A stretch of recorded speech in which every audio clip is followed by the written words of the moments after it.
Welcome to Jersey Heard, the Jersey Finance podcast. I'm Tom McKenna, the Sustainable Finance Lead at Jersey Finance. In this episode, I'll be chatting with environmental crime specialist Olivia Dakeyne, who is an expert on environmental crime. Olivia works for an organisation called Themis, a specialist financial crime agency and platform, and I'll be speaking to her about the importance of this topic for people working in financial services. Now, Olivia, before we get too heavy, I thought it would be worthwhile asking a little bit about you, as I'm sure you're the envy of many of our listeners. So how did you get into your role working on environmental crime? Can you tell us a bit more about your personal journey?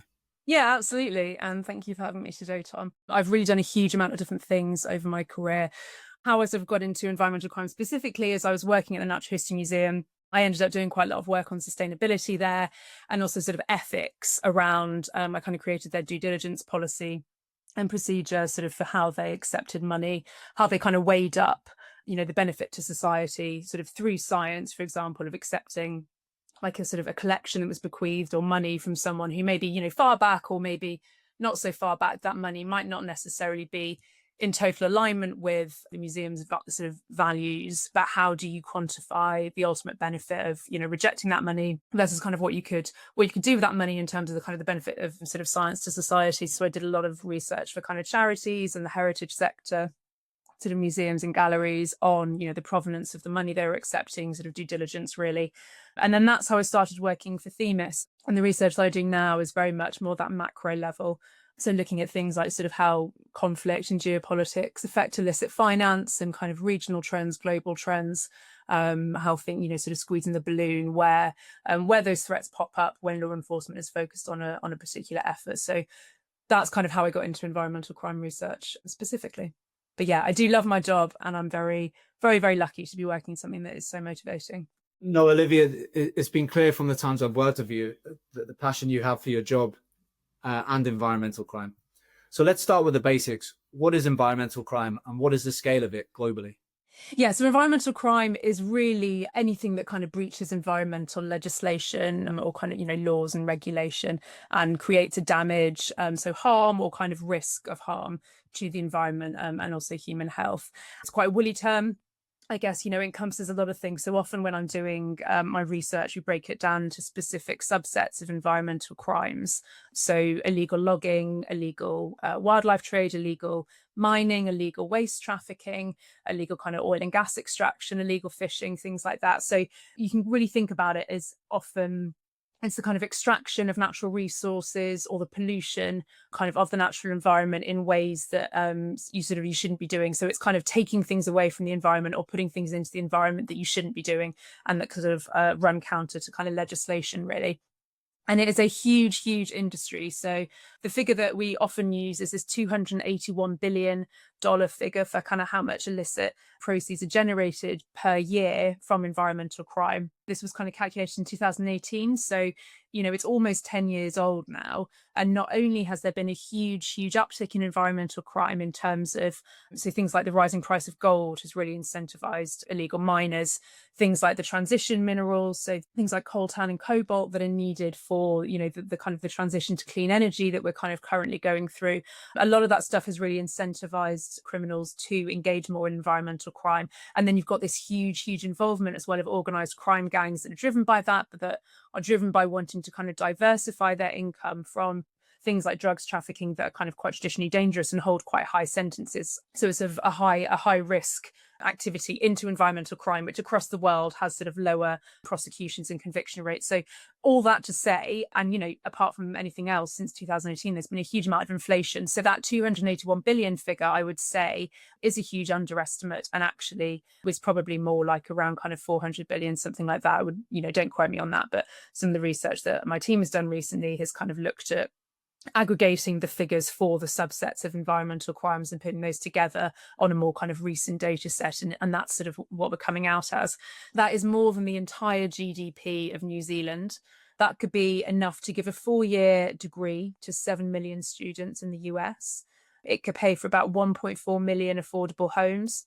it could pay for about 1,500 mid-sized hospitals, or you could give primary education to every child on earth for several years with that figure. So we're talking about a huge amount of illicit finance that is generated from environmental crime per year. To help with the next question I have, Olivia, I thought it'd be helpful to extract what the government of Jersey's Sustainable Action Plan says about environmental crime. It says we will reinforce our financial crime risk framework on environmental crime, including our range of predicate offences and the tools necessary for identification and reporting. Through our cooperation with Jersey's Financial Intelligence Unit, we will work to facilitate corporate SAR reporting and the identification of predicate offences through guidance and enhanced engagement with industry.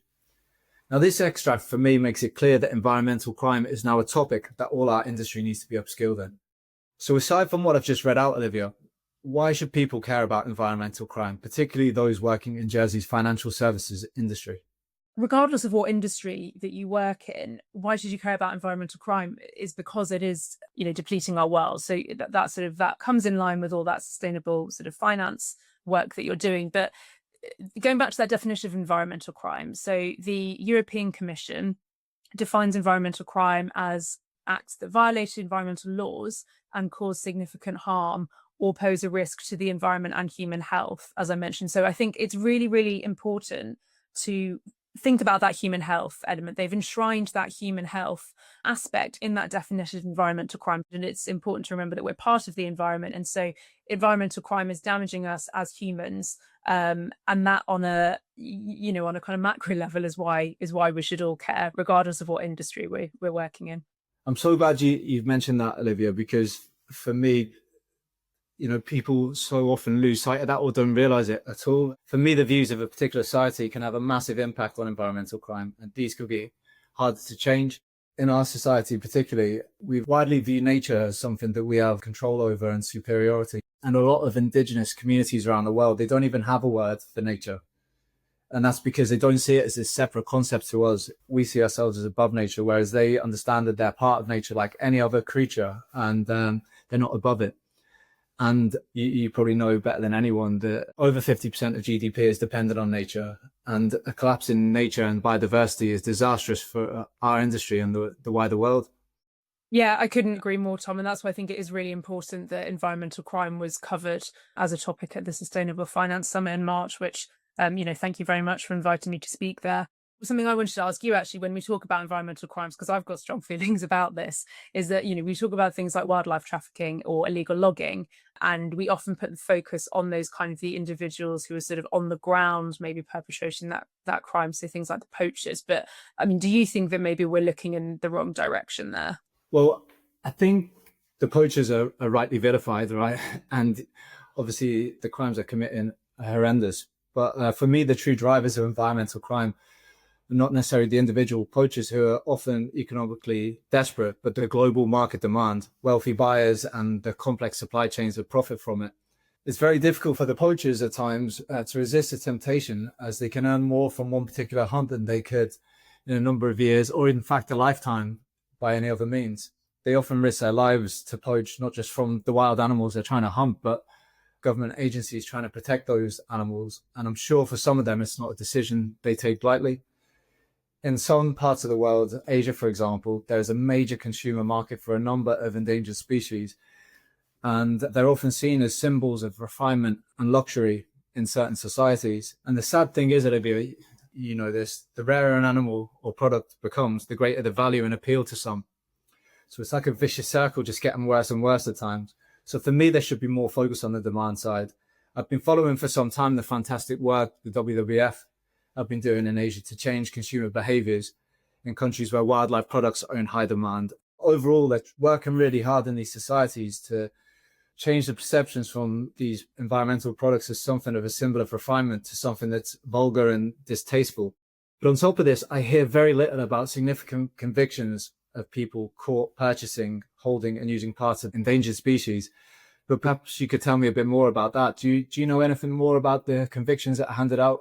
So there have been a handful of cases, I would say, but as you say, there tend to be fines rather than kind of significant convictions or sentences. I mean, sometimes people do get probation, but we're kind of talking in the region of sort of 5 to the sort of outside kind of $50,000 tend to be the size of fines for these things. There was actually one in May, quite interesting one. So 2 Belgian teenagers who were caught with rare ants that had been smuggled from Africa. So these are often sort of for collectors kind of purposes that sort of exotic pets sort of trade coming up from Africa to kind of Asia and Europe. And these 2 Belgian teenagers, I think they were fined $7,000 or a 12-month sentence in Kenya. So I thought that one was quite interesting, that there was actually that kind of that sentence element in the punishment as well. It's sort of like with drugs, you can be kind of fined for the possession element or the sort of the trade, and often the trade element, because it also converges with things like fraud.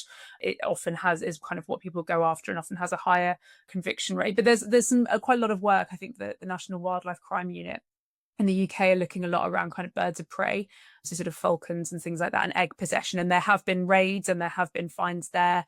But as you say, the significance of them is kind of another matter. They're often still quite low, which is a real shame.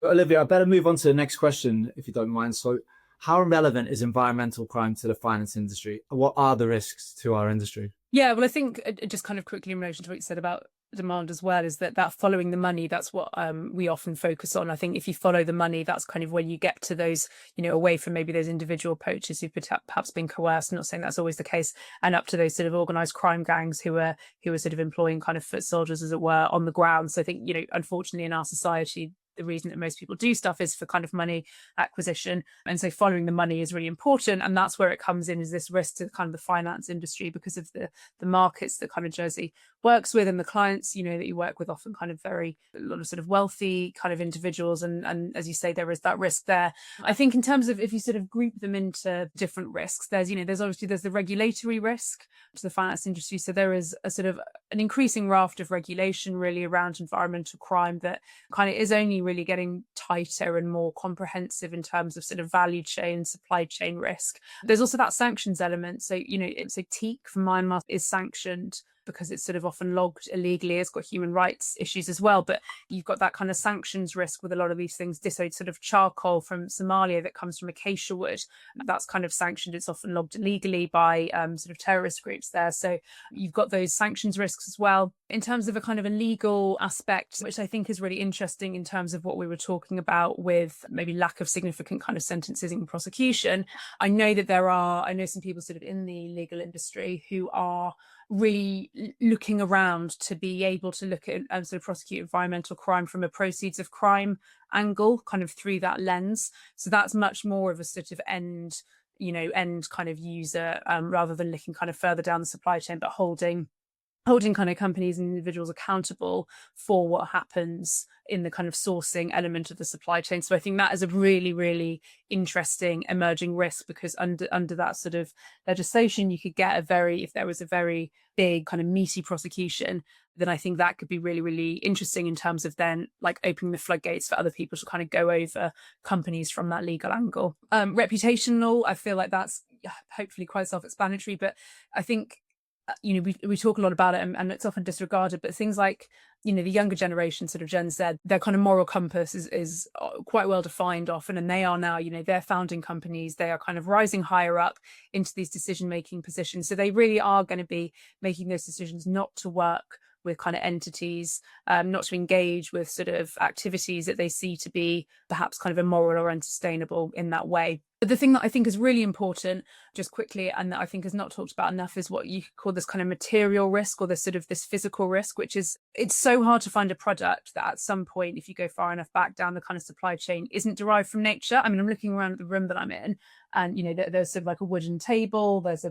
I don't know what the rug's made of. It's probably not cotton, but you've got these natural kind of materials. You've got wood, metal that comes from the ground. All the electronics that we have, the minerals that go into batteries there. It is so difficult to find something that doesn't come back to nature. And we talk about sort of indigenous peoples and local communities needing forests for medicine, for fuel, for food and for shelter. But we are exactly the same. So much of our medicine, a lot of nanoparticles, gold nanoparticles now are used in kind of medicine. They're used for things like sort of cancer treatment, malaria treatment. A lot of naturally derived products form the basis of our pharmaceuticals. Our food is all grown to all of those sorts of things. We are just as dependent on nature, just because we live in the built environment doesn't mean that we're not dependent in nature. So if you're undermining the ability sort of down the line to kind of to extract those materials because you have already bled them dry, it just isn't a good strategic plan, really, is it? And you end up with things like sort of stranded assets and non-performing loans as well. Exactly. I think that goes back to what I mentioned about how we perceive nature and our relationship with it. Often we just take this view that nature's there to be exploited. And the issues of doing that are catching up on us quickly and are going to continue unless we change our ways. I think often people in the finance industry will think about the impact nature has for the indigenous communities like you touched on, but how many people have an investment portfolio that they may administer or be part of a structure that they administer? That I would say 90% of them would have some equities or assets in real estate or pharmaceuticals. And it's that sort of connection that people are starting to see a bit more, and it's so important to the work the likes of Themis are doing, and obviously now it's integrated into Jersey's sustainable finance ecosystem. But I'll move on to the next point, Olivia, if that's all right. The next question, which is, what's the one lesser known fact about environmental crime that you'd want our listeners to know about? I would really, really want them to really understand the scale of it. So we talked about the kind of amount that's generated per year from it, but just to really ram home that it is considered the sort of the third largest kind of crime in terms of sort of how lucrative it is around the world after drugs trafficking and arms trafficking. So I just want people to visualize it in the same way, because people seem to think that environmental crime is maybe less dangerous. You think about a drugs trafficker and arms trafficker and you think, okay, those are really, really bad guys. It's the same bad guys who are working in environmental crime. Often they're working in these sort of streams of illicit finance at the same time, sort of concurrently, and there's that huge overlap and convergence between all these sort of crimes together. So I just want people to understand that it is organized crime groups, syndicates, the Sinaloa cartel, one of the sort of the most notorious syndicates in Mexico, mafia groups, the Camorra syndicate, all of these syndicates are involved in environmental crimes. You don't want these people to be getting that money, that finance. You don't want these people to be getting more power around the world. Terrorist groups, as I mentioned, Boko Haram, Al-Shabaab, ISIL, Islamic State, all of these sorts of groups are using environmental crime to fund their activities. So it is just, do not think about it as something which is, a nice to have in your sort of ESG portfolio. Think about it as something which is financing the world's most dangerous people, and you do not want them to be getting billions and billions of dollars per year in income, really. And let's finish with some practical advice, Olivia. So what can the finance industry and people listening do to help reduce, detect, or prevent environmental crime? Well, I think that, awareness is always the first step. So educating yourself, educating the people that you kind of work with, whether that's kind of formal training or that is really just seeking out these additional materials. And I think just really important to understand that it isn't a tick box exercise. You can't just do it once and then that's it, because these criminals are adjusting constantly. They're evolving. Things like AI are changing how they operate, conflicts, geopolitics, all these sorts of things. And, once law enforcement sort of get hold of a particular kind of method or typology and they start sort of pursuing that, then criminals understand that, they kind of shift. So you have to keep on educating yourself. You have to keep on learning about it. And whether that's through, podcasts like this or blogs or seminars or reading or whatever, or just talking to people in the industry and data sharing, that is so important. And I think, on that data sharing piece, that sort of financial intelligence, that the finance industry has got a wealth of really unique and important data. When we talk about following the money, this is exactly what we're talking about. So submitting those suspicious activity reports, doing really effective due diligence and screening and investigating, and not just going kind of one removed into your activities, but really going down the supply chain and scrutinizing the sort of one removed, two removed, three removed sort of third parties as well. And just understanding really the huge intersection and convergence in terms of environmental crime and those other crimes. So things like, if you see a red flag for corruption in a country that's got very high natural resources, there's a very high chance that that might be related to environmental crime too. So just really understanding that kind of intertangled web is really, really important. But I guess same question to you maybe, Tom, because you know sustainable finance. What would your advice be? I don't want to repeat you exactly, but the big thing for me is skills. I mentioned the government's Sustainable Finance Action Plan, and skills is one of the 10 action plan points. And we can't achieve what we need to do on environmental crime if people aren't upskilled and knowledgeable enough in regards to environmental crime. And the same goes for the other elements of the action plan, such as sustainability risk and business integrity risk. Upskilling ourselves is so important. You mentioned how sophisticated these organizations are, and the crimes that are being committed. But what I would say is don't be overwhelmed. They're using AI, but there's so much tech out there to help us, find out what's going on, to get to the source of, the products. I think I heard that blockchain can be used to track illegal fishing now. It's incredible that the technology is out there. And even Themis, Olivia, you probably could mention more on this. You've got your environmental toolkit that you developed with WWF, which would be a great way for our industry to get more familiar and use in terms of environmental crime. But Jersey Finance is leading on the skills element of the action plan. We've done a huge amount of work. Like I mentioned earlier, there was the Sustainable Finance Summit that obviously you contributed to. We're doing this podcast now. We've done a recent lunch and learn on environmental crime. I would suggest to everyone, take a look at our Sustainable Finance Hub. There's loads of resources there. There's loads of things that we're trying to do to help the industry. Reach out to me, I can come in and speak to your firms, try and get you on the sustainable finance journey or help in any other way. Join our sustainable finance mailing list. There's lots of resources out there. We're trying to make it as easy for you as possible.